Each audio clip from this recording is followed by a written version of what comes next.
இது யார் உடைச்சா? யார் உடைச்சா? இதை யார் உடைச்சா? யார் உடைச்சா? யார் உடைச்சா? இதை யார் உடைச்சா? யார் உடைச்சா? நீ தானே?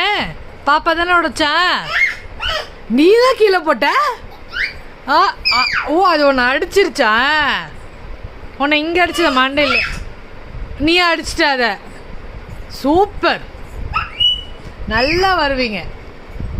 இப்படி உடைக்கலாமா அதை?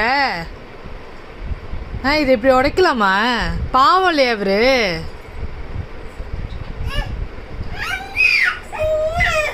உடைச்சதுக்கப்புறம் இது எதுக்கு? இது உடைச்சிட்டு அப்புறம் கீறிடும்டா. வேண்டாம், இது நமக்கு வேண்டாம். நோ நோ, அடம் பிடிக்காத. சமத்து தானே பாப்பா? பாப்பா சமத்து குட்டியா இல்லையா?